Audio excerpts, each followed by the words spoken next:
We provide you the platform to turn your dreams into reality. Give wings to your aspirations with KR Mangalam University.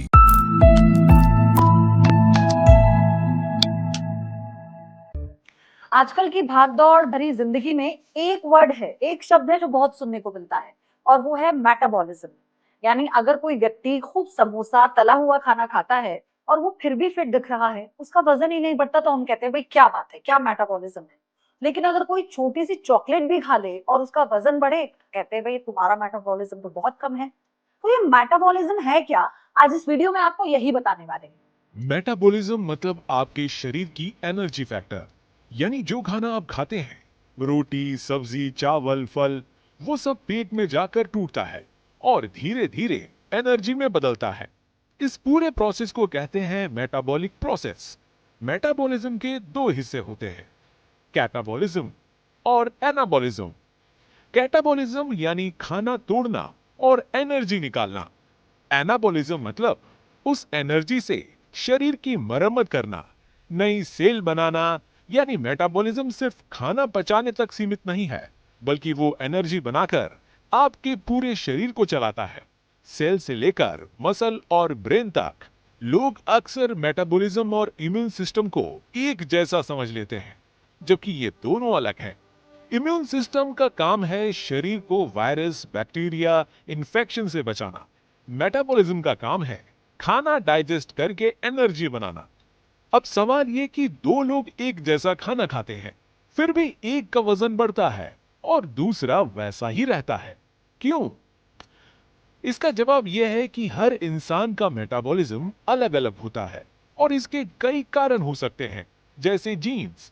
कुछ लोगों को naturally fast metabolism मिलता है। दूसरा कारण हो सकता है एज, यानी उम्र। उम्र बढ़ने पर मेटाबॉलिज्म धीरे धीरे कमजोर होता जाता है। तीसरा कारण हो सकता है जेंडर, यानी मर्दों का मेटाबॉलिज्म महिलाओं से थोड़ा तेज होता है। अगला कारण हो सकता है मसल मास। जिनके शरीर में मसल्स ज्यादा होते हैं, उनका मेटाबॉलिज्म तेज होता है, ऐसा देखा गया है। अगला कारण हो सकता है फिजिकल एक्टिविटी। जी हाँ, जो लोग एक्टिव रहते हैं, चलते फिरते हैं, उनका मेटाबॉलिज्म नेचुरली बेटर होता है। अब चलिए बात करते हैं कि स्लो मेटाबॉलिज्म के क्या लक्षण हो सकते हैं। कम खाने पर भी वजन बढ़ता है, शरीर हमेशा थका थका लगता है, ठंड ज्यादा लगती है, स्किन ड्राई हो जाती है, बाल झड़ते हैं, पेट देर से साफ होता है।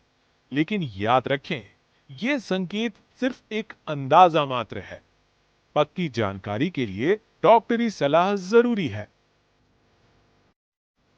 अब आया सबसे इंपॉर्टेंट सवाल, मेटाबॉलिज्म को कैसे तेज करें या कहें इंप्रूव करें। चलो एक एक करके प्रैक्टिकल और आसान उपाय जानते हैं। पहला है स्ट्रेंथ ट्रेनिंग। जी हाँ, मसल्स मेटाबॉलिज्म को बूस्ट करते हैं, तो हफ्ते में 2 से 3 बार हल्की वेट ट्रेनिंग करने से फायदा मिल सकता है। दूसरा है पानी खूब पिएं। डिहाइड्रेशन से मेटाबॉलिज्म धीमा पड़ता है। तीसरा है हर 3 से 4 घंटे में कुछ हल्का खाएं। बहुत लंबा गैप रखने से मेटाबॉलिज्म स्लो हो सकता है। चौथा है हाई प्रोटीन डाइट लें।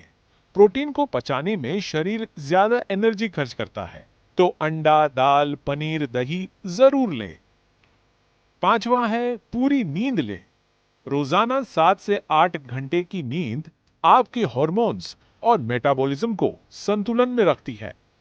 छठा है कोल्ड शावर्स और ग्रीन टी। जी हाँ, कुछ स्टडीज बताती है कि ठंडा पानी और ग्रीन टी मेटाबॉलिज्म हल्का बूस्ट कर सकते हैं। और सातवां है स्ट्रेस कम करें या कम लें। ज्यादा टेंशन से कोर्टिसोल हार्मोन बढ़ता है, जिससे मेटाबॉलिज्म धीमा पड़ सकता है। तो इस पूरे वीडियो में हमें उम्मीद है आपको समझ में आया होगा कि मेटाबॉलिज्म है क्या, और अगर ऐसा है तो इस वीडियो को जितना ज्यादा शेयर कर सकते हैं कीजिए और न्यूज नेशन के डिजिटल प्लेटफॉर्म को सब्सक्राइब। न्यूज नेशन अब व्हाट्सएप पर खबरों की ताजा अपडेट के लिए न्यूज नेशन के इस क्यूआर कोड को स्कैन करें।